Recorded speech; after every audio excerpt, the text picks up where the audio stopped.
Hey, it's me here, Michael Franti, and welcome to this week's episode of the Stay Human podcast presented by the mighty, mighty Gibson guitars. And I'm super, super excited about this guest I have this week because I've listened to his music tons and tons of times. And I would imagine that you have too. If you listen to music at all, his music has been used in many films and TV and commercials. And after selling more than 1 million records and generating over 1 billion with a B streams and landing sync placements in over 150, like I said, films, television, commercials, this internationally acclaimed singer-songwriter, Joshua Radin, has just recently released his 9th full-length studio album titled The Ghost in the Wall. And beyond selling out headline shows on 4 different continents, he's performed alongside of some of the most globally respected artists and remains a committed philanthropist. And we're going to talk about all that. But before we do, I just want to welcome you to the show. Josh, thanks for being here today on the Stay Human podcast. My pleasure, Michael. It's so good to be here. We're on 2 very far away continents right now. So, yeah, tell me where you are right now. I'm in a hotel room in Stockholm, Sweden. It looks, just from the wallpaper, it looks very Stockholmish to me. And it must be like an old Asian man and woman and a little baby in the wallpaper design. So nice. The architecture in the wallpaper looks a little like Bali, but it's not. Oh, that's cool. Hey, what time of day is it there? It's 10 after 3 in the afternoon. Okay. I was going to say it could be 10 after 3 in the morning at that, latitude or longitude. What time in Bali? So it's 9 p.m. here. Oh, okay. So, but like tomorrow or something it's like yeah, probably. It's a trip is that in Bali, we don't have really any seasons or, like hours in the day that changes. It changes about like 40 minutes because we're so close to the equator. So it always gets dark right around like 6 o'clock or 6:30. And I remember though being in Stockholm and having like an incredibly long night. Like I think our show started at like midnight and it was light out, and then we finished the show, and by the time we got to the venue at like 2:30 or 3 in the morning, it got light again. Is it like that there now? There's not midnight sun going on right now, but yeah, there's a certain time of year where for sure you need blackout shades if you want to sleep. Yeah. So where are you from originally? Cleveland, Ohio. World famous Cleveland, Ohio. Home of the Rock and Roll Hall of Fame, the Cleveland Cavs, the world champion Cleveland Cavs, I might add. Home of the really. Yeah. Tell me what it was like growing up there. It's the heart of America there. Yeah. I grew up in a very suburban place. It was kind of like the Wonder Years, I guess, if anyone remembers that TV show. Just typical Midwest suburbia. I spent my first 18 years there, and then I left when I went off to college. But it was just like kind of simple, nice. Growing up in the late 70s, early 80s, and kind of, I could walk my dog around the block midnight, 2 a.m., whenever it was. It's like you just felt safe. But it was always a place that, for me, always felt a bit boring, and I wanted to get out to a bigger city. I always knew that as a little kid. And what about you? Where did you grow up? I grew up in a town called Davis, California. That was, I know. It's a university town, and it's quite suburban, except we're not exactly a suburban place because there's no urban nearby anywhere. It's more like surrounded by farm country, and yeah, I felt a similar energy to you when I was a kid. Like always this longing to go somewhere else. I was just kind of like bored more than anything else in my town. And, tell me about that. Like, what were your days like as a kid growing up? Was it like days of just trying to find stuff to do that was interesting? Were you into skateboarding? I was super into skateboarding as a kid. There wasn't a ton to do, but I had a bunch of kids in the neighborhood that we'd play like outdoor games till it got dark, and then your parents would call you back into the house. And it was like super innocent, play kick the can, ghost in the graveyard, and capture the flag, and stuff with all the kids in the neighborhood. And but yeah, I did have a sort of. I always felt a bit disconnected in a way. Mhm. Like I never felt like I fit in. Mhm. It wasn't like a wallflower or anything. I kind of became pretty good at fitting in with just about every kind of person, Yeah. but not really fitting in with anybody. Yeah. Uh, I always felt a bit alienated growing up, Yeah. and I think I sort of maybe responded to more. Uh, I read a lot, and Mm. my favorite characters were always like, about sort of alienation and gotta get out of here, and maybe I'll be my real self when I'm an adult, or I'll be Yeah. appreciated more when I'm an adult. I was a super late bloomer when it came to just about everything. So yeah, I didn't really start to come into my own, I think, till much later in life. So I didn't really know who I was. I was just kind of just trying to get by, and just really just get by. What did your parents do? My mom is a social worker, Mm. and my dad's just like a salesman. He works in the home furnishing, lighting business, sales rep. You know, um, and I have a younger sister who's 3 years younger than me, and she just has kind of like a civilian job too. Like, there's no artists in the family. There's no creatives. It was another reason my family, I mean, we're really close and I love them. They're all amazing people and super kind and sweet, and gave me a dream kind of upbringing. Hmm. But yeah, when you're a kid, you barely appreciate it. You're kind of like, Yeah. why were you meaner to me? I could be a better artist. Did your parents were your parents at all musical? No, no. They're big fans of music. They played great music in the house and in the car when on the way to school, or stuff like that. But no creatives in my immediate family. What was their record collection like? All the '60s and '70s. I mean, they were a bit hippie-ish. So it was. I grew up on. I was a Beatle maniac by the time I was like, 8. I think I had every Beatles CD. All the first CDs I bought was like just every Beatles CD, and I knew like every word to every song by the time I was like 8 or 9.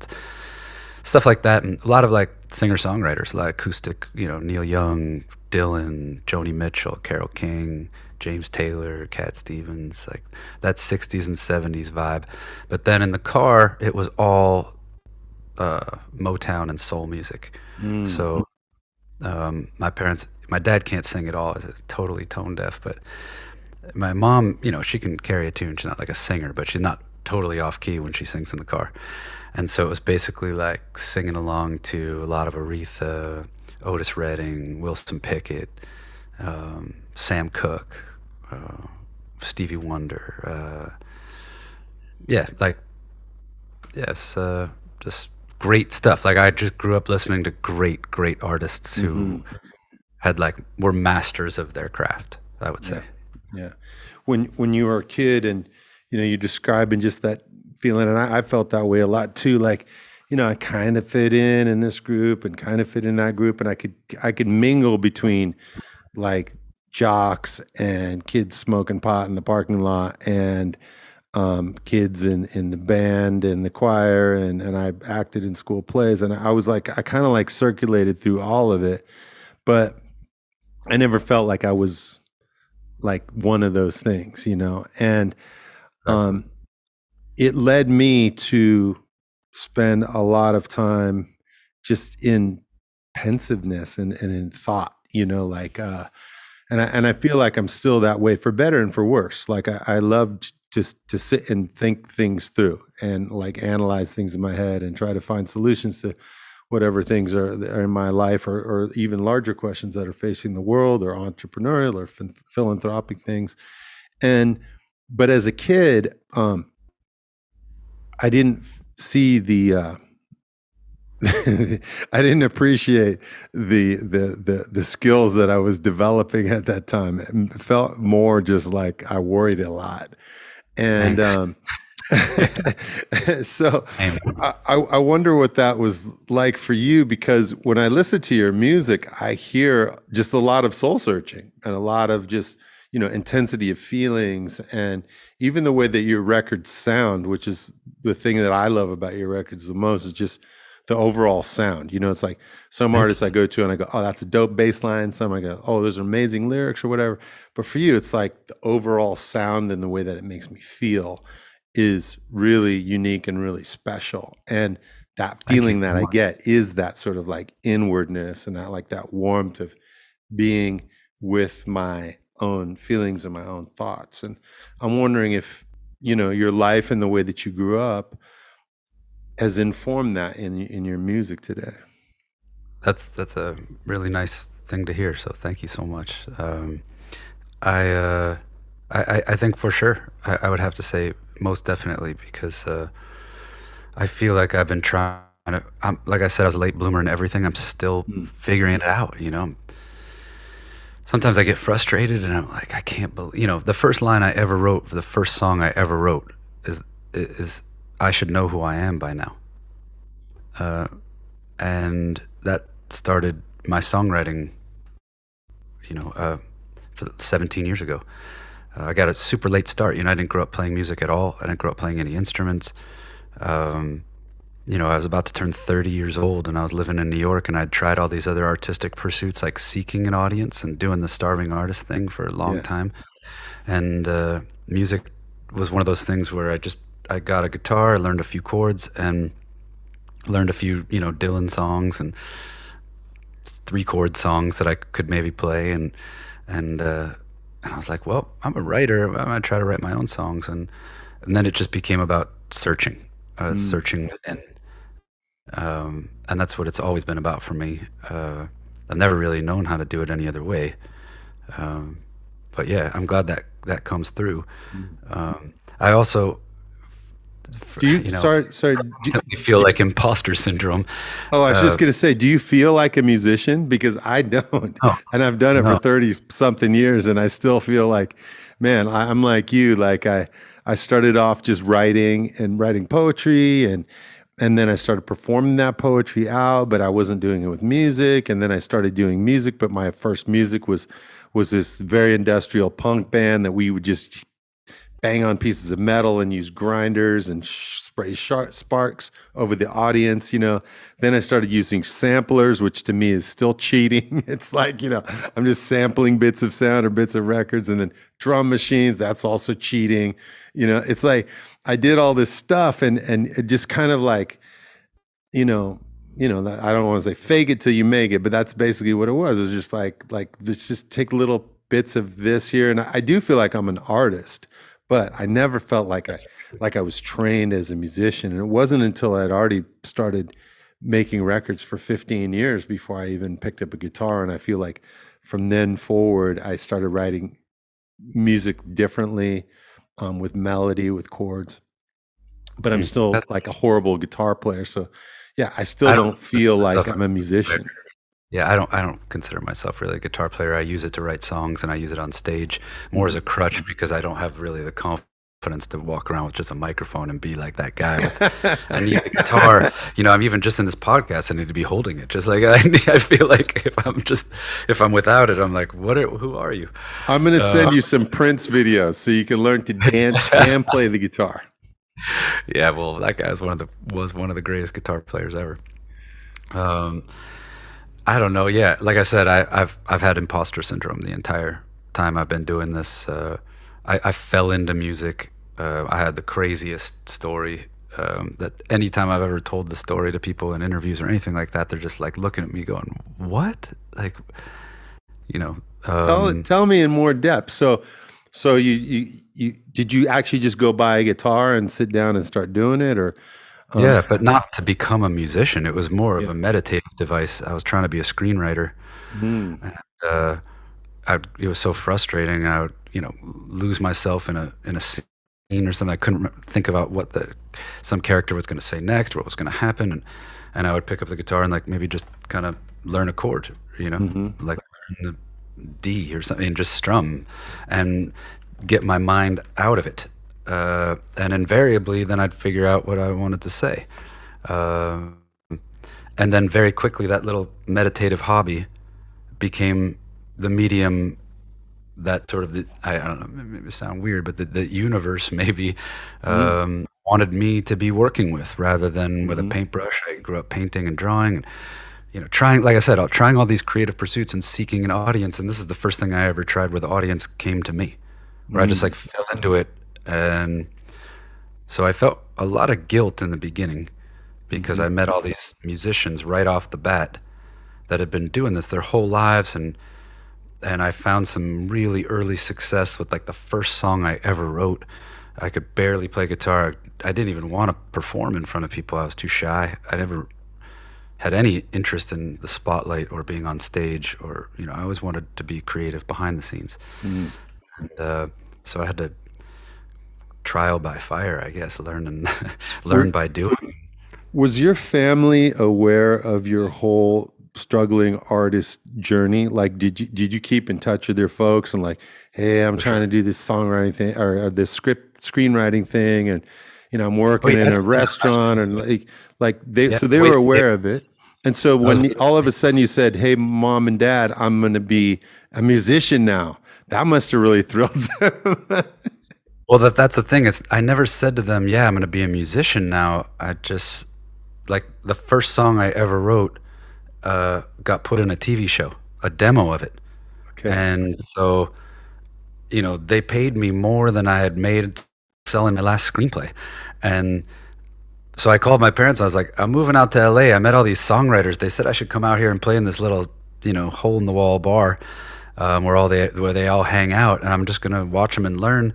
And I just got this check from this TV show that wanted to use the demo of my first song I ever wrote. So I'm gonna try this out. And they were like, hell yeah, go. Awesome. They were like, you're 30, figure it out. That's awesome. What do you Yeah, think? I What never do you? looked back. I just started going to shows all the time, which is all I did ever. I used to just go to shows all through college and high school. All I did was spend every dime I made on CDs or going to concerts. Yeah, And I actually saw one of your concerts so many years ago in Chicago, Spearhead, and I nice. can't remember the venue, but it was like it was an awesome show. That must have been Maybe like the Metro or something like that. something like that. Yeah, it must have been like 92 or Yeah, 93, somewhere around there. yeah. Yeah. You know, It was so inspiring just to see everybody, but it's that concert I remember being like, wow, man, the energy that guy has on stage is awesome. And like the songs were great, obviously, but it was like, that's what I was doing every night. I was just going into Chicago seeing shows. when I was coming up, I had a job as a doorman at a nightclub in San Francisco, and so I could see every band that came to town that was, kind of on their way up. It's like the club that I was at was, there was bands that had, songs on the radio and songs on MTV, and or they were the hippest underground artists who were on, the college stations and really making a mark that way. And I got to see literally um, probably thousands of concerts. I'd see over the course of 5 or 6 years, I saw 300 What an shows a year. education. You know, and um, and I would get to see which artists really connected, which ones didn't, and kind of be a student of why it was working, and from a stage perspective. And then I also saw how it was working as off stage. Were the artists really respectful to the people at the venue, or were they cool with their fans after the show? Were they mean? Were they wasted? Were they, um, Mhm. but the thing that I didn't really get to see was how they crafted their songs, and it's just so personal how an artist writes, and it's so different. Some bands, it's like, well, they just get in a room and they jam, and then one guy sits down and writes something, and other times it's one person with a guitar, or sometimes people collaborating together. When you first started writing and then made that leap to go and see in play in this cafe with a bunch of other artists who were songwriters, what was that I get almost like a university course, for me it was. What was it like for you to just see, like, wow, other people doing this, and here's how they do it? Yeah, I'd be there every single night. It was a tight-knit community. That a buddy of mine from college, who was a musician in college, and one of the only musicians I knew. But we became friends kind of much better friends after college. We knew of each other in school, but he was a year older in different groups, but he was like the cool guy that go see his band play, and we became friends after school. And he was like, man, he was the one who recorded my first demo in his bedroom. He just had like a little Pro Tools rig, like on an old iMac, and a 50, and just like I just played it live, and sang a harmony over it, and so he was like really helpful right off the bat, and we became super tight. And he was, really the first person to sort of say, I think you should put a sort of pause on the screenwriting, and he was like, I believe in your talent. You just started doing this, and I think you should come out here and we'll hang out in this bar every night. And they give us free drinks, and I didn't have any money, and I was like, all right, cool. Well, we'll hang out there every night. And it was just songwriters hanging out all night from all over the place. And it was like a dream come true, because my whole life, all I had done is gone to see concerts and been obsessed with like staring up at the stage and looking at every performer like, how do you do that? That is magic. Yeah. It's a magic trick or something. It's so intimidating. And I just, as much as I love the music, I was so like, I just want to be, I know I could never be one of you guys, but I would just, if I could hang out with you guys, that would just be so cool. And then all of a sudden, very quickly, I was one of those guys, not just hanging out with them, but they were like, hey man, coming up to me after, like, hey, I like that new song you just wrote. And I was like, I can't believe these people are saying this, because I'd watch them play, and I was there every night watching. It wasn't like a place that, it would be like a headliner and opener, and that was the night. It was like every 45 minutes, you'd get 45 minutes, like almost like a comedy club in a way, but for musicians. And it was all basically acoustic. It held like maybe 80 people. People would sit on the floor, and it became a community of people. There's so many musicians came through there, like in the very beginning, and like got their start, where it was crazy. Like that even ended up doing much different kind of music, or going into pop music, or going into, Broadway, or, whatever it was, jazz, so many people came through there, and it was a really cool time. I think what brought most people out there was my buddy and I it was like right around the time, 2003, something like that. And I mean, I had maybe written like 5-6 songs, came out to LA to play this place, and all the music supervisors from the TV shows would hang out there, because at the time they couldn't afford to license a song from, like, let's say a Paul Simon. They didn't have like $1 million to. That was at the time before streaming, when the legendary songwriters, it would cost them $1 million to get a song in a commercial, to buy their song for a commercial or a TV show or a movie or something like that. Yeah. So they'd be hanging out in this little place looking for people who sounded kind of similar that they could afford to put in their TV shows. Now it's all changed, obviously, but it was almost like the licensing boom. It was like the gold rush, like when miners, you know what I mean, back in like the 1850s, something would come out to California, but like there's gold in them hills, and all these New York songwriters started coming out to LA, being like, oh well, that's cool. Like I could probably pay my rent, but just by selling one song to Grey's Anatomy or something like that, and you'd play songs in this little cafe, and invariably someone would come up afterwards and be like, that new song you played, do you have a demo of that? And I'd go out to my car and bring like a burned CD of the new song that I just. And the next week they'd call and be like, can we put that in this TV show, or can we put that in there? And I'd be like, yeah, cool. And all of a sudden I was paying my bills, writing songs and playing them for people. And it was like a dream come true. I couldn't believe it. Did you, do you feel like your experience as a screenwriter helps you to find those moods or find those storylines? Yeah, for sure. Tell me about that. I was always, when you write screenplays, they tell you, show, don't tell. It's not like writing a novel or something like that where you can editorialize.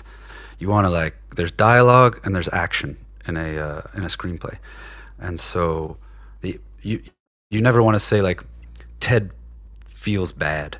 You know what I mean? Like you would say like Ted grimaces. It's an action. It's like you show, don't tell it.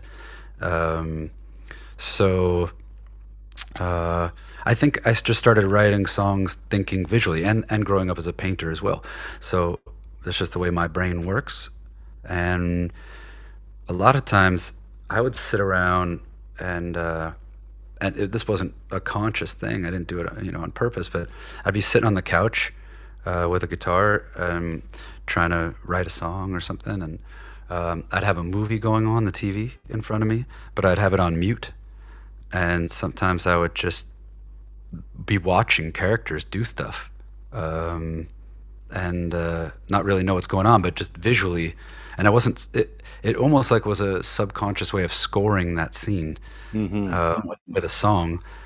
And somehow that's how I got a lot of my first ideas for writing songs, where there's so many ways to do it, right? Like I remember someone told me once, I found it this fascinating. He said, when I can't think of how to write a song, I put on a Beatles song, and then when it ends, I write what I think would happen next in the song.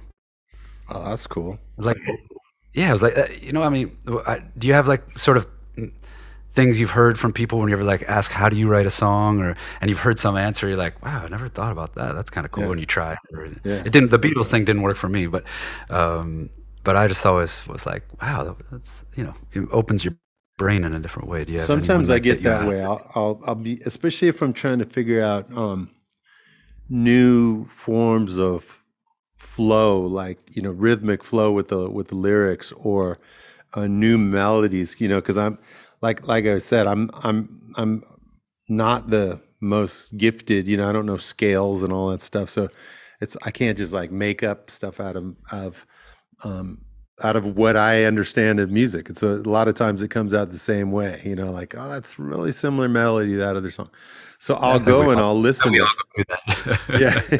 So I'll go and I'll listen to other music or other genres of music that's different than me, or I'll listen to different rappers, or I'll listen to, some music that's from a different era, from a bygone time, and it inspires me to think about melodies in a different way. And I'll find myself like in the shower and just humming something and go, oh, that's cool, and then pick up my guitar when I come out or I'll dream melodies too. Sometimes I'll wake up in the middle of the night and I'll pick up my phone and I'll be recording this thing, and my wife's next to me in bed going, who are you talking to? And I'm like, I'm just writing a song, honey, go to sleep. It's 4 a.m.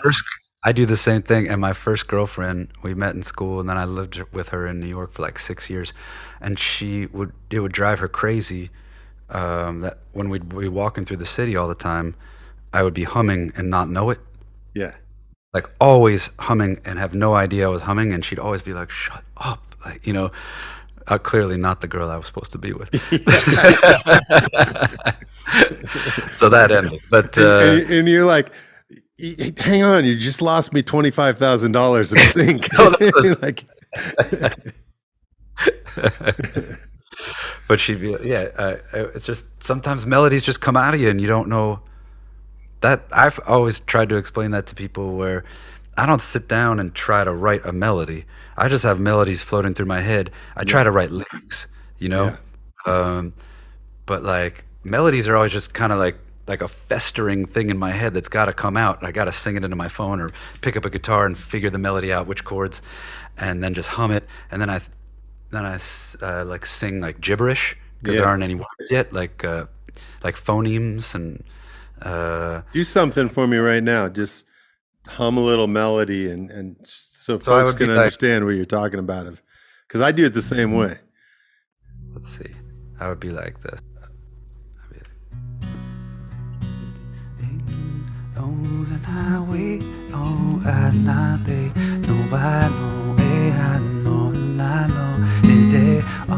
You know, or just you're just playing with Yeah. with like a chord progression or something, and eventually I'll just be playing with it a while, and then maybe after 10 minutes I'll hit something melodic, and then I'll pull out my phone and record it and be like, oh, I like that little bit, Yeah. and that might be the first thing in the song, and then everything, flows from there. And then then once I have a melody and like all the chord changes throughout the song, like the structure of the song melodically, then it's just riding around in my car or walking around in the street or sitting in a cafe with a book, people watching, and waiting until I have something that I want to say, and then I just fit the words into those Into melodies. those phrases, those And melodic of course, the phrases. melody changes a little bit throughout, Yeah. as the words change. But the basic structure for the melody for me happens first. I think it's like Paul Simon was, my dad's favorite songwriter when I was growing up. He played his music all the time, and I remember we watched a 60 Minutes episode with Paul Simon. He was telling the reporter how he writes a song, and he had a racquetball, throwing it up against the wall, and he had a tape recorder going, and he would just like be like stream of consciousness kind of stuff. And I was like, whoa, man. So I tried a little bit of that too. I mean, just I try a little of everything. If someone that you love their songwriting so much and it's inspired you so much, and they're gonna offer up info on how they do it, I'm certainly gonna try it. Yeah. That's like David Blaine going, hey man, I know how to pull like a knife out of your ear, and I'm going to show you how, and you don't take him up on it. Right, exactly.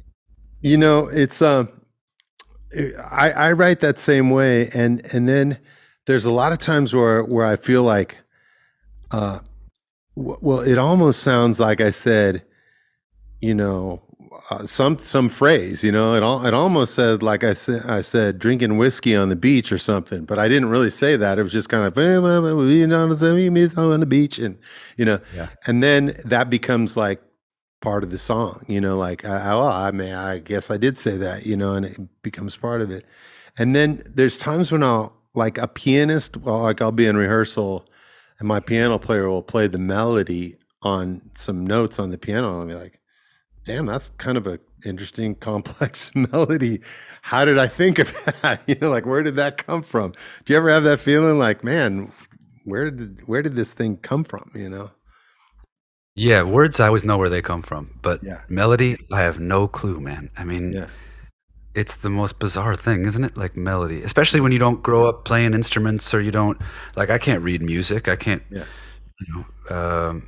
So I don't know. I guess I always thought that those are the kind of people who grew up and really speak the language of music. Where Did you can just have it like when you were a sing. kid? When you No, were I a didn't. kid, did you ever just hum and sing or Oh yeah. In fact, it's funny, man. But like, I remember being. I don't know if I've ever told this story, but I remember being like 8 years old. I think it was 8, something like that, and Thriller just came out. uh, I was just like, in the mirror practicing the moonwalk all the time, just like had a jean jacket with Michael Jackson pins on it and stuff, and it was like posters on my wall of Michael Jackson. Was like, thought he was just the coolest. I mean, he was like, when Thriller came out for an 8-year-old, you're like, what? This dude is. I couldn't stop listening to him, and I would walk my dog at night around the block, and dark out, no one's around, and I would sing, Michael Jackson songs or Beatles songs or some of the, any songs that I loved Yeah. as an 8-year-old. And no one was around, but I had this fantasy that one of these guys, like one of the Beatles or Michael Jackson, would be driving by my suburb in Cleveland, Ohio, and hear me singing and be like, "Kid, get in the car! Like, I'm gonna make you a star," you know? Like, I mean, I'm now looking back at it as an 8-year-old boy, I'm glad I wasn't Michael Jackson, but but like, you know what I mean? I had that thing that was like, and I just was never, I just was so intimidated by it all. I just never thought that I could be one of those guys. I just always was looking at musicians going like, I could never be one of those guys. Yeah. Even if my mom had heard me sing and she was like, you have such a nice voice and maybe you should do that. You know, it's not like they were like parents who were like, you can't do that, you know, or, um, no, I just never had that kind of confidence. Did you grow up like wanting to be on stage? Like, did you feel that need of like, I want to perform. I want to. I think, when I look back and I feel like I was on stage my entire childhood because I grew up in a big house where you're constantly vying for attention and like a Lot big of family, we had How many? 7 people in the family, so 5 kids. So, and my And parents were both what number teachers. were you? I was number 4. Okay. Yeah, 4 out of 5. Are any of them performers? Yes and no. They were all performers in our house. Everybody was trying to be the funniest one at dinner. Everybody was trying to be outstage or outdo the other one. But all my brothers and sisters played instruments except for me. And my mom even played organ in the church. And my dad didn't play any instruments, but he loved, I wouldn't say he loved to sing, but he enjoyed singing. And he would sing to us when we went to bed.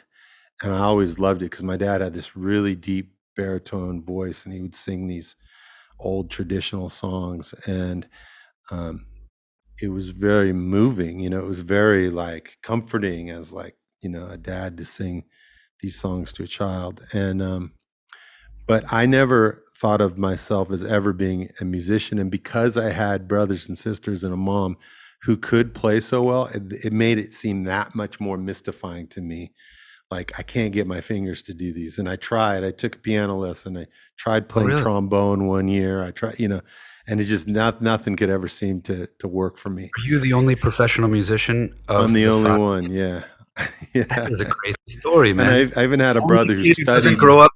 The only kid out of 5 that doesn't grow up playing any music, and you're the only one that made a career out of music. Yeah. And I have a brother who studied Oh man, music that's and still plays trumpet, and he's an incredible musician. He actually plays virtually any instrument he can play. He can wow. just hear it, pick it up, have a few goes at it, and he's studied and he's trained and he's You ever amazing. collaborate with any of your siblings that play? A couple years ago we did a show at Red Rocks and I had a song that had a trumpet part on it, and so he came and he played there, and that was really amazing just to have him on stage with me in front of 10,000 people, and it was kind of one of his dreams actually, and That'd be amazing. and it was really special because it was a song that I wrote for my mom, so it was really cool. That's And very cool. but as a kid growing up, I did always love music because it took me away. Like I'd be when my parents were arguing, or when I was going through a hard time in school, or when I was in love with this girl in my 4th grade class. Like I couldn't talk to my mom and dad about it, but I could listen to a song that gave voice to my Exactly. feelings, and so I fell in love with that aspect of music, and that's why I still do it today. Is because I get that same experience when I listen to other artists and go to other concerts, but also I feel that in a cathartic way, when I write and I write songs, I feel like I just feel like music is the sound of feelings, and whatever it is that I'm feeling ends up coming out in what I write. Do you write in that way? Do you just go, man, I'm feeling a certain way, and man, I got to get it out, or do you have times when it's just like, I'm gonna write every day at 4:00? I sit down and No, it's the former. I would love to be that. Well, I shouldn't say I would. I am who I am, but I've tried to make it a job. yeah, It's like you're going to the office, and it just doesn't work for me. I just never write anything that I really want to play for people.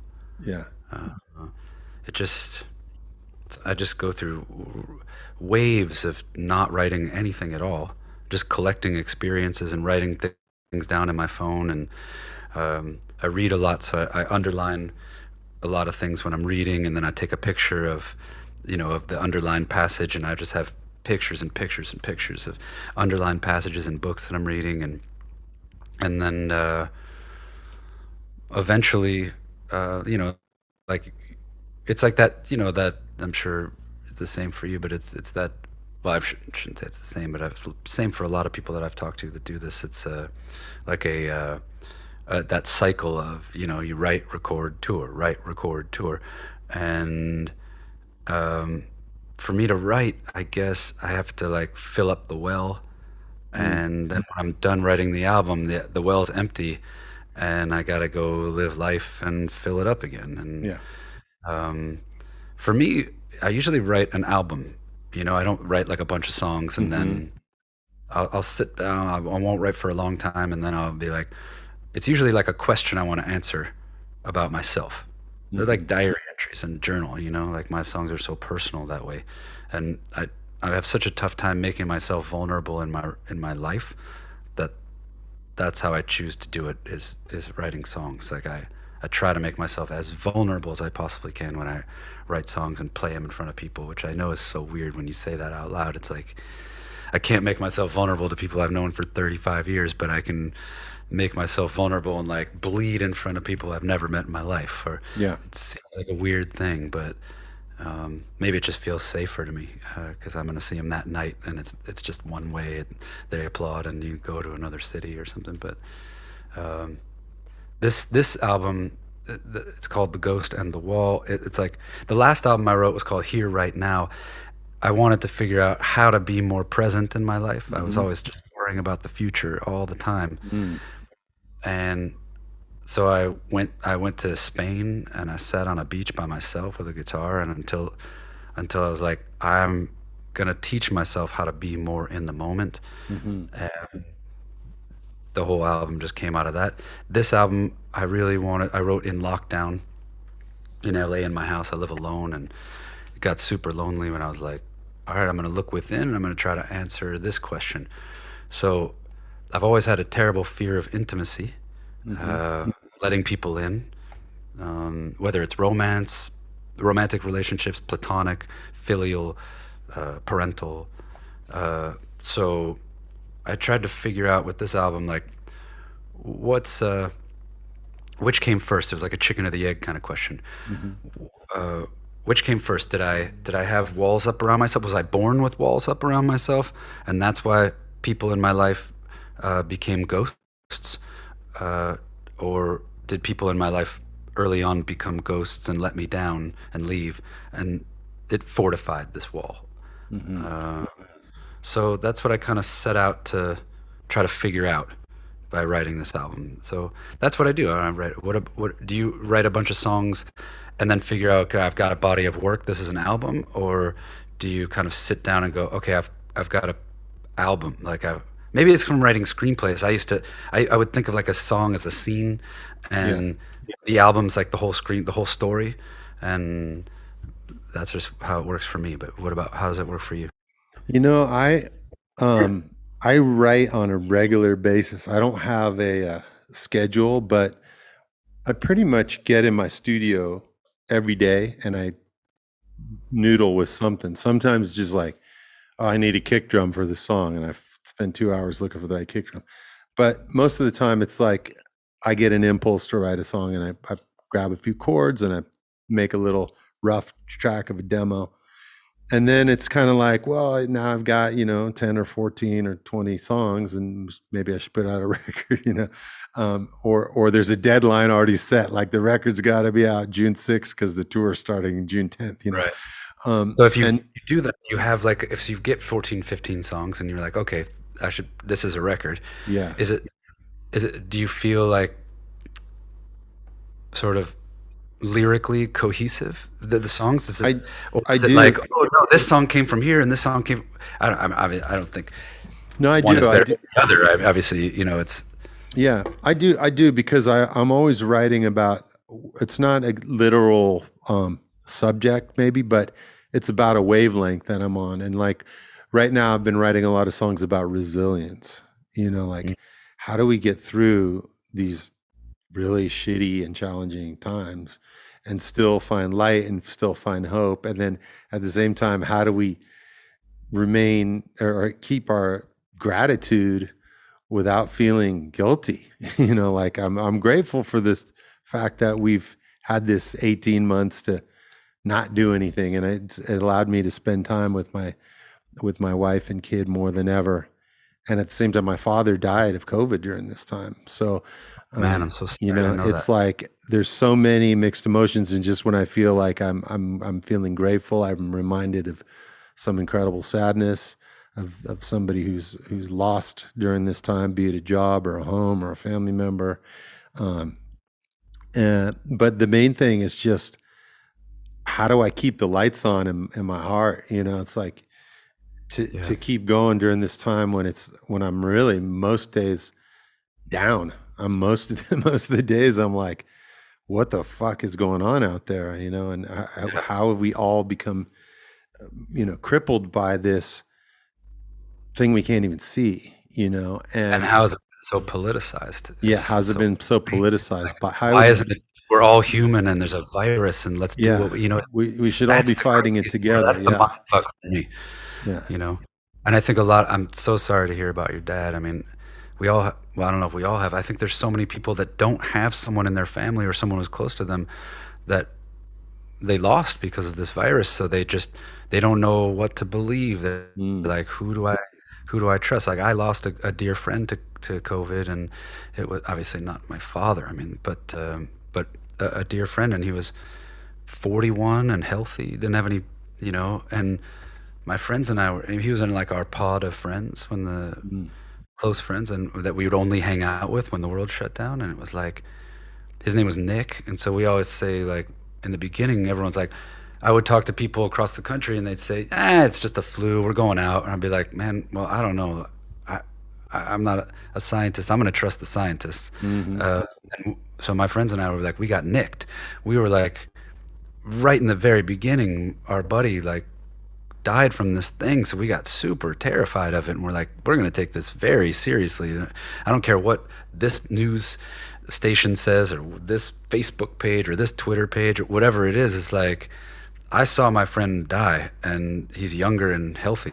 It's like, so I think there's a lot of people out there that were just like, maybe not trusting the numbers that they see or getting false information. Obviously so many people in America get false information, but it's just I can't believe, I mean, we've had pandemics all through human history.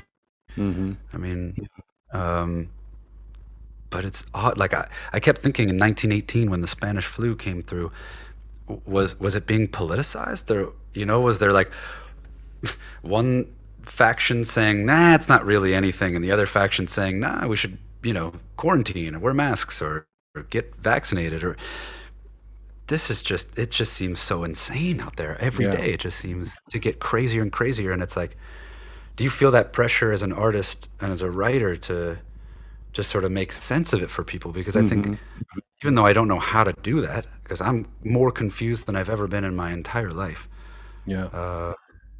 Every artist from the history of the world, that's kind of what art has been for. The purpose of it is to make sense of the insane world that people, and I feel that pressure sometimes, even though no one's looking to me going like, hey, what's going on in the world? You need to explain it. But just as an artist in general, I think, it's hard not to feel a little bit like, hey, maybe I shouldn't just write another love song today. Maybe I should like. Yeah, and at the same time, people find it through you because, I have a running playlist and it's got a lot of your songs, a lot of William Fitzsimmons songs on it. It's the least pump it up, let's go work out playlist anyone could ever imagine. William, I've been friends with William for a very long time. We've toured together. He calls it, I used to call it our music whisper rock. Yeah. And he calls it fuck folk. You guys are both super sexy either way, whatever you call it. Um, you guys are the sexiest folkies on the planet. Or he S- would always be like, when I met him, he was like, "Oh man, I met someone else that's soundtrack to my suicide. Perfect." yeah. um, but I find something in it, and it's not, like I said, it's not just the lyrics; it's the overall sound and the feel of what it is that you do. And I Can't tell you wrote how much this. that means to me, man. I really, it's like you're like one of those first guys I saw playing, like, and just being Oh like, man, that's awesome. rock Thank you, star. man. It's so cool. Like, you were one of those guys I was talking about, being like, I could never do that. Like, I could never be on stage. I could never bring that, make all these people feel this way at the same time. It's so cool. So to hear you say that, it's just really, Thanks, man. like making my heart swell. I wrote this song because I was writing it, just some of the observations that I've had uh, during the pandemic, and one of them was when I went and played my first show back, which was at Red Rocks. There's 10,000 people out there, and a few weeks ago, everybody was in masks, everybody was indoor, it was all in quarantine here in Bali. And then I go and I see 10,000 people, and people were so just it moved me just to walk out on stage. It brought me to tears, just seeing people Like, high-fiving can, each other, hugging strangers, yeah, and being in this power of music and this feeling like this is something that we do together. And I wrote this song about it with Lori McKenna. It's called People Need People. you And wrote it with Lori McKenna. yeah, yeah. Oh, man, she's just Which the she's best. is incredible. Yeah. She's just, oh, her songs just, Just blow me oh, away. Yeah. that new record of hers, The Balladeer. Oh my God, like that one song, it made me cry when the one about, God, I'm terrible with titles, but uh, when you're my age, uh, hope the world is kinder. Yeah. That one. Oh So my good. God, that song. Oh, anyways, sorry, Yeah. go ahead. I didn't mean to interrupt. No, it's okay. I'm glad you love her as much as I do. Um, uh, but I wrote this song "People Need People," and where it came from is I just realized this. One of the things that I felt during the pandemic is like, even when people are out on the street, like shouting anti-vax slogans or, whatever. I'm not going to wear a mask here, whatever. People are doing that not necessarily because they're, you know, whatever, bad people or they don't care about others. They don't care about the They think they're virus or right. whatever. I think they do care, and they're Yeah, right. they want to be around other people. That's all it is. They're sick of not being able to be at their job. They're sick of not being able to be around their grandma. They're sick of not being able to send their kids to school and pick them up. It's like there's all these things in that the realization for me is that people, we really need each other. Like we need that feeling of being together. And I want to just kind of dovetail that into the last question, which is the question that I ask every person on the show, which is, what does it mean to you to be human, and how do you stay human? Man, that's a good question. Oh, do you have another hour? What does it mean to be human? That's one of those things that's changing more and more as AI, becomes Yeah. more and more real. And that's something that consumes my brain and gives me so much fear and anxiety. That, what does it mean to be human? I guess my instinct would tell me that it's having compassion for others that can do nothing for you. Mm. I try to hang out with. I've weeded out all the people in my life over the years that, are mean to waiters or valet, or like the people who are nice, kind, and generous to everyone who can't help them in any way. Hmm. To me, that's you're on the road to being. That's human. Yeah. I think it was. I read the other day this quote by Lao Tzu, and he Hmm. said, "To know other people is wisdom. To know thyself is enlightenment." Mm. And I'm always just trying to know thyself because I'm always trying to know people. I love getting to know people and hearing their stories, and it helps me write, of course, and it inspires me. I'm just, I'm such a late bloomer, like I said, when it comes to knowing myself. Um, that's all you can do, I think, to be human, is just to keep trying to figure it out. There is no figuring it out. I mean, you watch that documentary about George Harrison, and he's kind of like, well, maybe he figured it out by the end. Like, his whole life seemed to be about how to prepare for death and how to leave his body peacefully. And I don't know, man. God, it's a hard. I don't know. Wait, so the first part of the question was, what does it mean to be human? And then what was the second part? How do you stay that way? How do you hold on to whatever it is that makes you human in this crazy world that seems like it's always trying to suck it out of us, you know? For me, it's the realization that it's basically, it comes down to cliches. Count your blessings. You know, be in the moment, stay present. All these things that have become cliches and T-shirts and, you know, things like that. But you're like, it's that for a reason. You know, I can't tell you how many times I have to remind myself every day to count my blessings. Yeah. And when you can do that, those statements are true. You know, when you can do that, really, like, I'm always on the road toward being able to do that fully. But then you're content. Then you have enlightenment. You have contentment, and I think that's at least what I struggle for. I don't know about you. Yeah, I feel that same way, and as I grow and I get older, you know, I'm reminded of all the things that I struggle with, that my father struggled with, and probably his father and his father before him, and the same things that my mom struggled with, and her mom before her, and